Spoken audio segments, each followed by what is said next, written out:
Hey guys, Levelcap and Luetin here with an episode of On the Level, and today we're going to be talking about Second Assault DLC for Battlefield 4. Now, the whole concept behind this DLC is that they've remastered four fan favorite maps from BF3 into BF4 with some updates. They've added in Levolution, and when you get onto the maps themselves, they sort of portray the fact that there's already been a battle there. So you're seeing the aftermath of the first battle from Battlefield 3. Luton and I have gotten to play this. We both enjoyed it. Luton, what was your favorite map? For me, definitely my favourite map was Oman. I just feel that map always plays out particularly well, whether it's from the air or from a vehicle perspective, or whether you're sort of fighting it on the ground. And I definitely had some really intense sort of battle moments where there's helicopters crashing down, loads of fire, explosions all over the place. But I think all of the maps, like you say, the kind of battle aspect, they've kind of grubbied them up. They've made them darker, a little bit more intense. And that's how it kind of felt generally throughout. Also the fact that you've got the Levolution coming in as well, and that has like an aspect to it. But Oman particularly with that, the sandstorm that comes in and sort of overtakes the entire area of the bases, and it just becomes this gritty sort of urban grind fest. It's really, really nice, and I just love what they've done with it. But some interesting map choices there. I mean, Metro, do you think that was a good choice to bring back again? I do personally. You know, that would have been on my list, my top four list. I really did enjoy playing Metro. I think on Conquest it was a terrible map, and I'm hoping that the new avenues and pathways that they've added in there sort of balances it out. But visually speaking, I agree with you. It's really cool to sort of see the maps that you're so used to and then see the massive changes like after the sandstorm, or just this sort of overgrown grass feeling on Metro, and the way that there's all these support structures down in the subways holding the roof up and that it's flooded. It's just kind of neat to see these places that have such a strong nostalgic feeling attached to them, and then like just see the update. And visually too, it really does show you that the Battlefield 4 engine has kind of come a long way once you compare the old version of the maps to the new version. The atmosphere, I think, is one of the biggest aspects to it, because whenever you bring old maps back again, that's the key thing. It's like, what can you do to really make those more interesting? Because sometimes when you bring maps back from the past, it's kind of like, oh, people think it's just been a bit lazy, because, oh, they had these already, so they've just brought them back again. But actually, I was surprised at the kind of graphic update for each of them. I mean, Caspian, it's a very small change, the way that they've kind of changed the colour of the trees and the whole kind of environment, but it feels very different. It plays out very different. Oman, particularly, as I say, feels very different. Firestorm, they've tweaked it a little bit. There isn't that much difference there, but it does feel a little bit darker and a bit more brutal. But the atmospheric change, I think, is one of the main things for me. So again, it's kind of that, you know, how far do you take it? It's always that line of sort of how much do you change to keep it core, Let's actually talk about Firestorm, because I noticed the same thing while playing it. I was trying to figure out like what's different, you know, and what's the big change here. And visually speaking, it's very impressive in terms of the fire effect, because now it kind of lives up to its name. You've got oil tanks. The closer oil tanks now are burning. There's lots of little leaks and gas mains that are just will catch you on fire if you go by. And the large pools of gasoline all over the ground that you can light on fire yourself. That the first time I saw that, I was in the attack helicopter and I was shooting at a cluster of Infi on the ground, and they're standing right in the middle of this gas puddle. And the whole thing went up, and I was just like, oh my God, like what just happened? And that was sort of a really cool experience. And so as you start to discover these small little things over a map that essentially looks the same, it's the same layout, you sort of get this new appreciation for what the devs have done with it.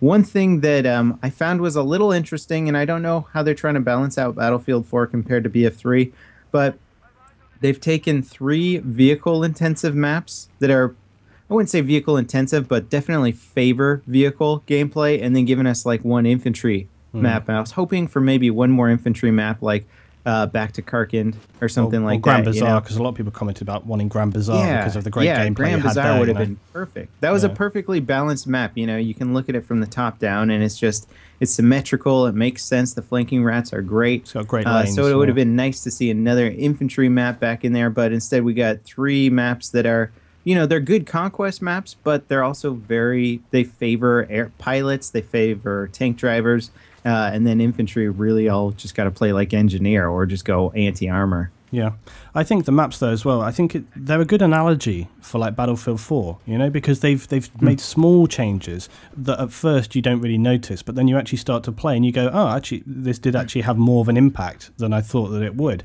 Just to pick up on the fire is awesome. I mean, it looks so good in Battlefield 4 anyway, but in Firestorm, when you light up that fire on the ground, the gas on the fuel on the ground, it hurts you bad as well. You know, it's not like, oh, I'm getting burnt, I'll jump out of it. If you just run through a little patch, it'll take half your health off. So it's really you've got to be careful on that stuff. It's really intense. I like that aspect as well, that it's actually like a physical danger rather than just a kind of graphical thing there. How about the levolution on that one? Now, on our play session, we were trying to figure it out and we couldn't. We found some buttons here and there.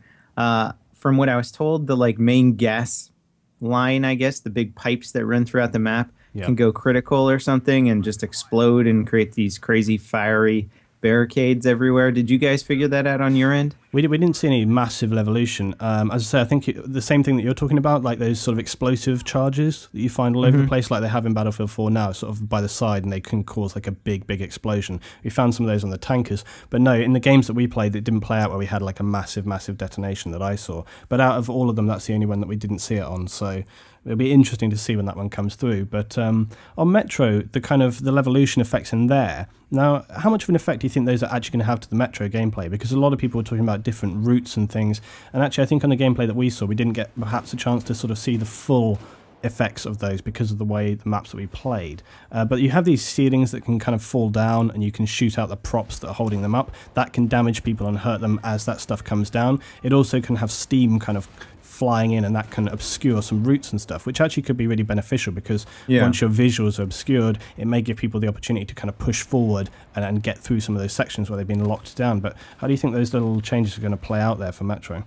Well, overall, I think the main feeling of Metro is going to stay the same. And it kind of surprised me when I made a video on it and people were like, oh, they ruined Metro. And I was like, well, Metro was kind of crazy to begin with. But I guess there's a lot of people that just really like that insane clustered Metro gameplay. I think the addition of the pathways, I don't know if you saw the one on the side that sort of loops around between the second and third set of MCOMs. And then the addition of the elevators. You know, it's not a huge change, but it's enough to try and just make getting past some of those crazy choke point areas a little bit easier. The levolution stuff, I think, is going to be cool. Like you said, visually, it's going to offer like a nice opportunity for people to take advantage of all the smoke that's created. And in fact, some of the levolution areas, you can kind of get caught on them, or it makes it harder for you to sort of run past that area after the ceiling comes down. So people camping certain areas might have a tougher time after the levolution comes down.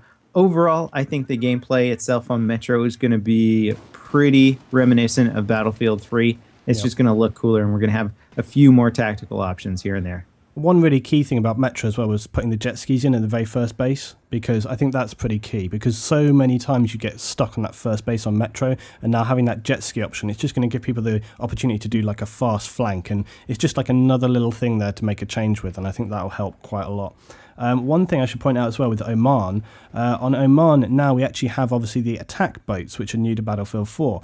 That's actually going to be a big thing, because so many times from the aircraft carrier coming in on Oman, if you didn't have like a fully balanced team game, you could get fully spawn trapped on the aircraft carrier. But now with those attack boats, they're so powerful against aircraft. You know, if you have the anti-air missiles on the boats firing against jets or helis, you're going to have a real opportunity to clear that airspace and actually get in onto the shore. So I think, again, that's another little balance change, things that, you know, you start to sort of think as you play the game and as you sort of get into it. So that's a positive change as well. Well, that's gonna change up the flow of that map entirely, because for two reasons. One, the beach area of that map is 3 very important control points. So if attack boats can sort of patrol along that beach and react to different points getting captured and stuff like that, all of a sudden the U.S. is going to have a much more powerful influence there. Also, there's a river that sort of lets in further into the map, and it'll offer some interesting flanking routes. So you can sneak an attack boat in there and get some easy helicopter kills as they're taking off from the base. I can see lots and lots of opportunities coming from that. Okay, and then not forgetting as well, obviously we've got 5 new weapons coming in with Second Assault, and those are going to be the F2000, the Goal Sniper, the ASVAL, the M60 E4, and the Dow 12. So some real firm favourites coming back. The Goal, of course, from Bad Company 2. I've seen it already. Loads of people really, really excited about that one. I got a chance to play with the AS Val, and it's like a laser, that thing. Seriously, it's unreal. That gun is so good, and really looking forward to it. On the other hand, the F2000 is really taking a bit of a nerf, and most people were saying they didn't really enjoy that. Level, out of what you played, any of those that you particularly looking forward to, excited about?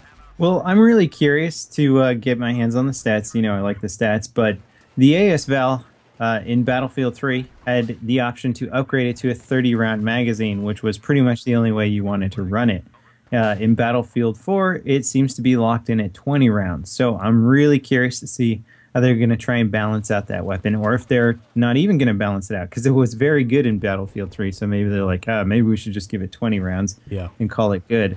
So I'm very curious about that. I like that the F2000's iron sights are reminiscent of those. They're accurate with that sort of hood sight on there. It's a very cool looking weapon. It looks sort of like the assault rifle from Halo with that sight on there. I'm sure I won't be using it, but I like that DICE added that into the game because it is pretty accurate to the real version of the gun.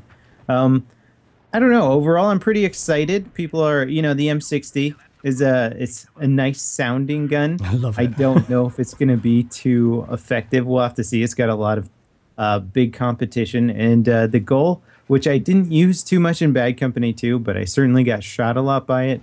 It looks like they got a nice plethora of guns coming back, and I think they made the right choices. One thing people were saying about was why bring back the Goal, though, because, I mean, for me, it's a bit of a nostalgic gun for sure. I actually used it plenty when I was testing and got some, good streaks with it. It's an epic sounding gun as well, and you can really do some damage with it. But some people were sort of saying, do we really need another sniper rifle? They were sort of saying, like, how different can you make a sniper rifle from the other sniper rifles? And so realistically, is it going to be very different from the other models that we have? You always need more guns, Luetin. I mean, you can say that about every gun classification, and you're right. Like, we can only change up so many things in game, and there really aren't enough stats to really differentiate guns too well. But once you get into them enough, or maybe for just nostalgia's sake, you just have that option to use a sniper rifle that's essentially going to play out like any other sniper rifle, but it's the one that you really like, or it's the one that you remember. You can often have a feeling about a gun as well. You can have like a literal sort of attachment to something. It doesn't often have to be, stat-wise the best gun, but sometimes you can perform better with something that you feel comfortable with. So that's as good a reason as anything else. Talking about that, what about the Dow 12? I know it's a firm favorite for you. So Dow 12 is like up there for one of my least favorite guns in Battlefield 3. Not that I don't like shotguns, actually really did like shotguns. It was just I don't know, it fell into this area where everything just sucked about at the reload time. Just wasn't enjoying that weapon at all. So when I heard that it's coming back, I'm just like, oh great, can't wait to use this thing. I'm hoping that there's some nice upgrades. I hear you had some fun frag round moments with that. It was hilarious, seriously. This gun with frag rounds is a monster. We were destroying people, and we had a moment where we had about at least half our whole team were just running Dow 12 frags, and the other team didn't even have a chance. They couldn't see what was going on. They didn't know what was happening. They were just getting ragdolled all over the map, so it was really, really good fun. So, yeah, Dow 12 frags. Get that into Battlefield 4, guys. It's good fun, for sure. So I'm looking forward to seeing that in many, many games. But I think they brought some good guns back. I know when Battlefield 4 came out, a lot of people were disappointed that many guns weren't in the list at the initial release. But again, like many things, we just, guys, calm down. Okay, they're going to come back in. They're going to put the guns in with the DLCs. That's why they haven't included them at the launch. And for sure enough, we've seen a few of these appearing back in already. The F2000, though, I was surprised because that gun was very, very good in Battlefield 3, and it has nerfed it back a little. I tried to use it, I tried a few different setups, and it wasn't terrible, but you never sort of felt like, yeah, I'm in the power zone here, so I don't know whether people are going to be too excited about that gun. They'll probably try it and then sort of stick to what they know. I think it's going to be the sentiment that once you get into breaking down the stats of the weapon, you're going to be like, oh, I see, this gun's geared towards hip firing really well or something. So if you gear it towards that and you play towards that style of playing, then you're going to start to notice the benefits. But yeah, if they've changed up the style of a gun completely from what it used to be, then that sort of could throw you off. The last thing that they added with Second Assault was Capture the Flag, which is not new by any means to the Battlefield series. I wasn't a huge fan of CTF in BF3, just because of the addition of stuff like attack helicopters could kind of ruin that game mode. We did play a few rounds of it. I thought they were okay. What was your opinion on CTF? We actually had some really good CTF rounds, but we only played it on Firestorm, as I recall.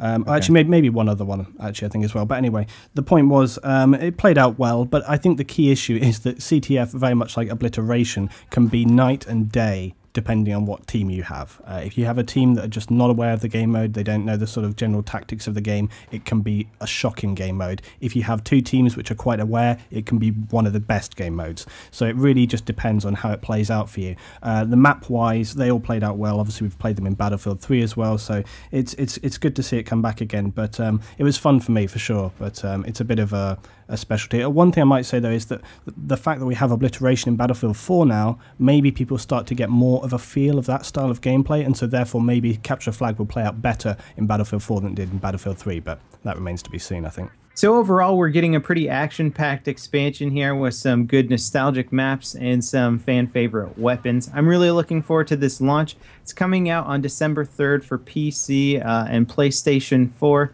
It's coming out on November 22nd, I believe, for the Xbox One. So I guess that date passed. So if you have the Xbox One, you get it on launch day, and you got Premium, you should have the Second Assault DLC. So we'd love to hear what you guys think about these new maps and new weapons. As always, thanks for watching, and I'll see you next time. This is Levelcap and Luetin, signing off.